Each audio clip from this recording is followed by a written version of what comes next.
ओम साई राम। श्री साई सच्चरित्र अध्याय 28 भाग 4 कुदृष्टि।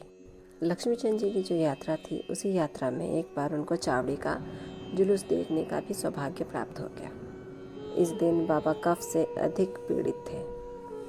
उन्हें विचार आया कि इस कफ का कारण शायद किसी की नज़र लगी हो। दूसरे दिन प्रातःकाल जब बाबा मस्जिद को गए तो श्यामा से कहने लगे कि कल जो मुझे कफ से पीड़ा हो रही थी, उसका मुख्य कारण किसी की कुदृष्टि ही है। मुझे तो ऐसा प्रतीत होता है कि किसी की नज़र लग गई है, इसलिए ये पीड़ा मुझे हुई है।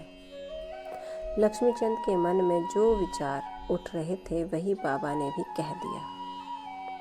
बाबा की सर्वज्ञता के अनेक प्रमाण तथा भक्तों के प्रति उनका स्नेह देखकर लक्ष्मीचंद बाबा के चरणों पर गिर पड़े और कहने लगे कि आपके प्रिय दर्शन से मेरे चित्त को बड़ी प्रसन्नता हुई है।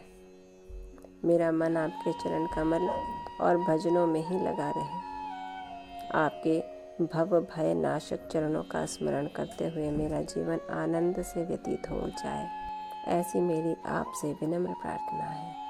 बाबा से आशीर्वाद तथा उदी लेकर वे मित्र के साथ प्रसन्न और संतुष्ट होकर मार्ग में उनकी कीर्ति का गुणगान करते हुए घर वापस लौटे और सदैव उनके अनन्य भक्त बने रहे। शिरडी जाने वालों के हाथ वे उनको हार कपूर दक्षिणा भेजा करते थे।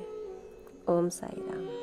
अर्थात बाबा को अपने भक्तों के कुविचार तथा सुविचार दोनों का ही ज्ञान रहता था और उन्हें जानकर बाबा तुरंत ही अपने भक्त को सत्मार्ग पर लेकर आ जाते थे और अपनी भक्ति और श्रद्धा का संचार करते थे। इसी के साथ ये अंश यही समाप्त होता है। कल अगला अंश 5 में बुरहानपुर की महिला पर अध्ययन होगा। तब तक ओम साई राम। बाबा आप सब पर कृपा रखें, आपको आशीर्वाद दें और कष्टों से दूर रखें। ओम साई राम।